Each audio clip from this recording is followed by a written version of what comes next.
A 12-year-old boy crouches at the mouth of a narrow black ravine in the Judean hills. The light is bleeding out of the sky. He is counting sheep against the dark, one hand on a wooden rod, the other hand shaking. He can smell dust and animal breath and cold stone. Somewhere inside the gorge, something moves. Decades from now, this boy will write the most quoted poem in human history from this exact fear. You already know the poem. You have heard it at funerals. You have whispered it in hospital corridors at 3 in the morning. You have read it on a card pressed into your hand by someone who did not know what else to say. And maybe lately it has felt thinner than it used to, like a blanket that is not quite warm enough for the cold that finally came. There is a reason for that. We have been reading the wrong version of it. Psalm 23 is not a gentle pastoral comfort poem. David did not write it from a safe distance. He wrote it as a shepherd's survival song, and every soft image inside it, the still waters, the green pastures, the valley, the rod, the table, is a hard, working, dangerous object pulled out of a world where predators waited in the rocks and sheep died in the dark. The comfort in this psalm is real, but it is not the comfort of a safe life. It is the comfort of a guarded one. So we are going to walk this psalm line by line, the way David actually wrote it. The geography, the Hebrew, the working tools in a shepherd's hands.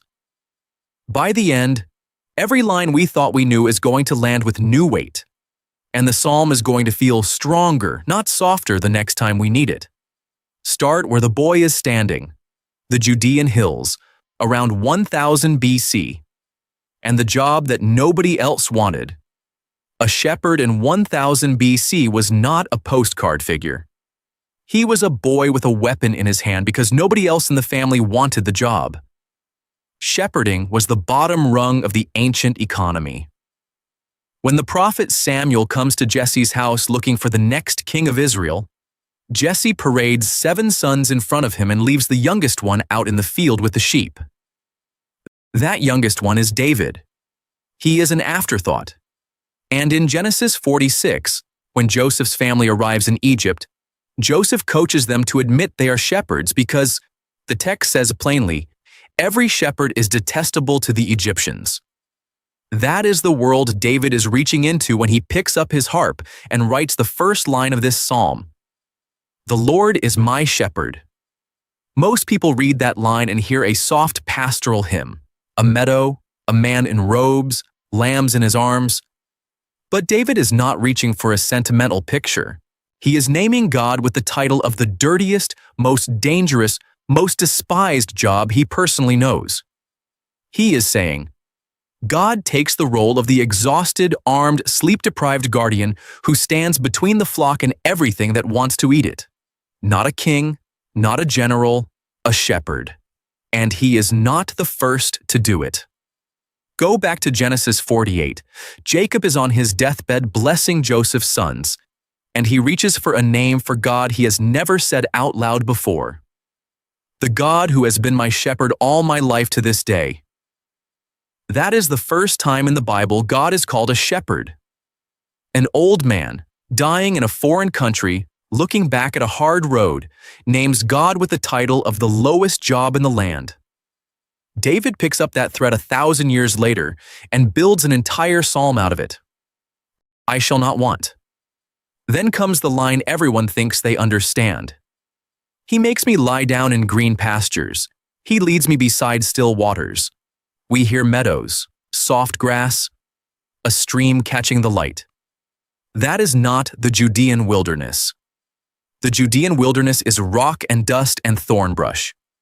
The phrase in Hebrew is neot deshe, small patches of tender grass that survive in pockets between the stones. A shepherd does not stumble onto them, he scouts them, he memorizes them. He walks the flock from one hidden patch to the next because there is no field, only fragments. And the still waters, me menushot, waters of rest. Sheep are physically afraid of moving water. They will not lower their heads to drink from a current. So a shepherd dams the stream with his own hands. He piles stones. He digs a pool. He makes the water still because the sheep cannot drink it any other way. Sit with that for a second. The rest in this verse is not found. It is built. The shepherd labors against a dry, hostile landscape so the sheep can have a moment of stillness. The peace is engineered. Peace is provided, not native.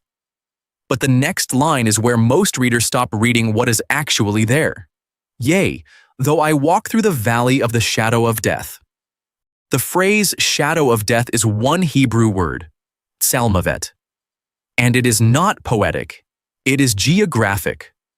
The root carries the sense of a deep darkness, a place where light dies, a ravine so narrow and so deep that the sun does not reach the bottom of it. In the Judean countryside, there are wadis exactly like this. Slot canyons cut between summer and winter pastures, sheer walls 100 feet high, caves hollowed into the rock on either side. Lions lived in those caves. Bears, wolves, ambush country.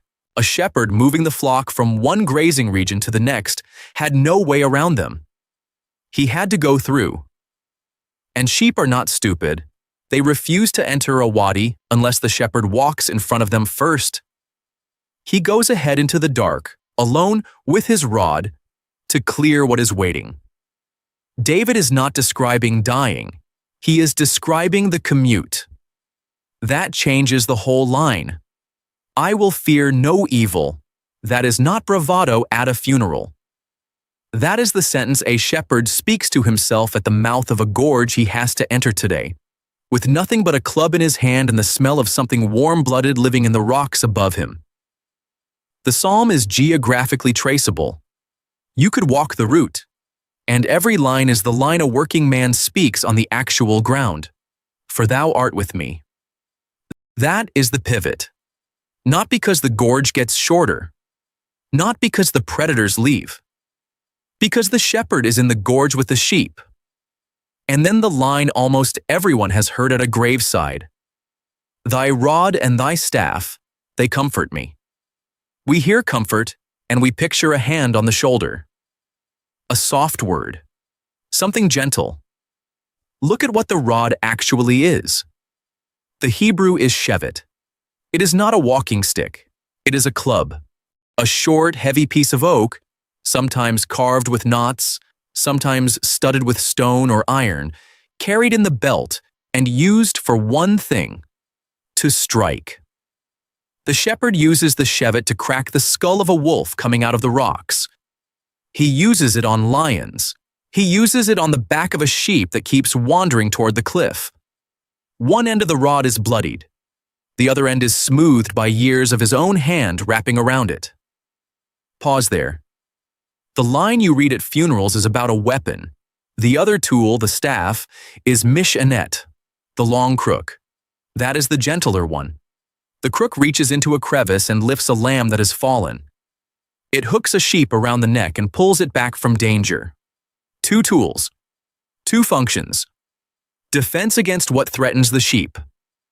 Correction of the sheep itself. And David calls both of them comfort. That is the verse. Comfort in this psalm is not the absence of threat. Comfort is the presence of a competent armed protector who will also confront us when we wander. The rod strikes the wolf. The rod also taps the back of the sheep that is about to walk off a cliff. Both are mercy. Both are love. Both are called comfort. If you have ever felt the weight of being corrected by God and wondered whether it was really love, this verse was written for you. The same hand that holds the rod against your enemies also holds it against your wandering. And that is not two different gods. That is one shepherd doing the whole job. Then the imagery shifts. Verse 5 steps out of the hills and into a tent. Thou preparest a table before me in the presence of mine enemies. Suddenly, David is a guest at a banquet. But look at where the table is set. In the presence of mine enemies. The threat has not left the room. The enemies are still there. They are watching.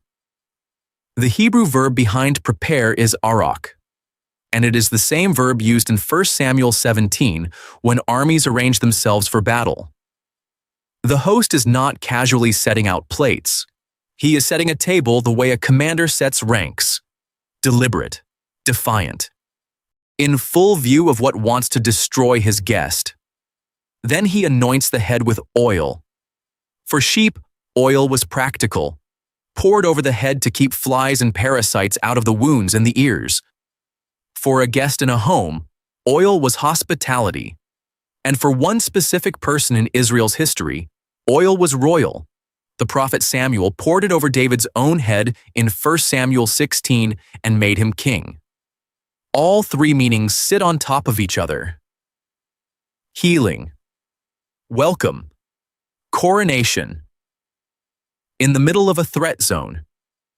And then the cup runs over, not measured, not careful, spilling. The host is making a point, abundance, on purpose, where the enemy can see it. If this is starting to change the way you hear lines you have known your whole life, share this with someone who needs the psalm to hold this week. That is how more people find these readings. Subscribe, leave a comment, send it to the person you are already thinking of. Pray for us. We will keep walking the text together. Because there is one verb left, and almost every translation softens it. Surely goodness and mercy shall follow me all the days of my life. Follow. In English, it sounds like something trailing politely behind. A puppy, a shadow. The Hebrew is radaf. And radaf does not mean follow. It means pursue, chase, hunt down. It is the word used when armies pursue a fleeing enemy. It is the word used when a predator runs down its prey. The same intensity the wolves brought against the sheep in the gorge. David takes that verb, and he hands it to goodness and mercy. Goodness and mercy are not strolling behind us. They are hunting us down. Think about walking home alone on a road at night. The streetlights are spaced too far apart. You hear footsteps behind you matching your pace, and your shoulders go tight. You walk faster. The footsteps walk faster. Your chest gets cold. You stop. The footsteps stop. And then, just as you turn, you hear a voice you know, someone calling your name, holding up the bag you left at the table, slightly out of breath from running to catch you. The footsteps were never the threat. Someone was chasing you down the dark road to give you back what you forgot. That is the verb radaf in the mouth of David. The pursuit you spent your whole life running from is the pursuit of a God who is sprinting after you with everything you thought you had lost. And now, stand back and look at the whole shepherd thread the Bible has been laying down. Jacob on his deathbed names God his shepherd in Genesis 48. The next chapter, Genesis 49, calls him the shepherd, the stone of Israel. David picks the thread up in Psalm 23. Isaiah picks it up in chapter 40. He will gather the lambs in his arms and carry them close to his heart. Ezekiel picks it up in chapter 34, when God looks at the corrupt leaders of Israel and says, I myself will be the shepherd. Then the thread walks into the New Testament. Jesus stands in front of a crowd and says, in John 10, I am the good shepherd. The good shepherd lays down his life for the sheep. Peter calls him the chief shepherd. And then in Revelation 7, in the last book of the Bible, John sees the throne of God. And at the center of the throne there is a lamb. And the lamb, the text says, will shepherd them and lead them to springs of living water and wipe every tear from their eyes. The still waters in Psalm 23 are the springs of living water in Revelation 7. The shepherd David sang about is the lamb on the throne. And the pursuit of goodness and mercy is the same shepherd who walked into the gorge first. Sit with that for a second. The whole psalm is one verse in a longer song that runs from a dying patriarch's blessing to a lamb at the center of heaven. So here is what the psalm has been doing the whole time. It did not feel thin, because life got harder. It felt thin, because we were reading a softened version of it. David did not write this from a safe distance. He wrote it from inside the threat. And that is exactly why it holds when nothing else does. The comfort in Psalm 23 was built for the hospital corridor at 3 in the morning because it was first written from a ravine at dusk. Not a poem about safety. A poem about being guarded. Picture the rod one more time. Oak. Weighted. Bloodied at one end from what it struck on your behalf. Smoothed at the other end by the hand of the one who has carried it longer than you have been alive. The same object that broke the wolf's jaw is the object now laid quietly across your lap in a room where the lights hum and the coffee has gone cold. It has not changed. You have. And that is the callback. The trembling 12-year-old at the mouth of the ravine, counting sheep against the dark.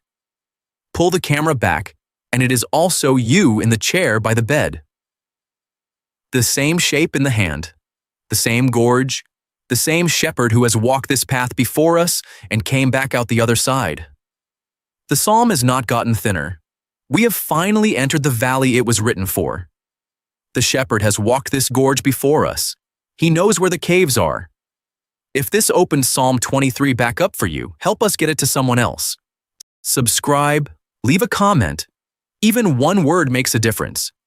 That is how more people find this. And think of one person right now. Someone sitting in a hospital waiting room. Someone who just got the phone call. Someone whose psalm has been feeling thin. Send it to them. Let's keep reading the Bible this way together. Pray for us. God bless you. Tonight, pick the psalm back up. Feel the rod in your own hand. And walk.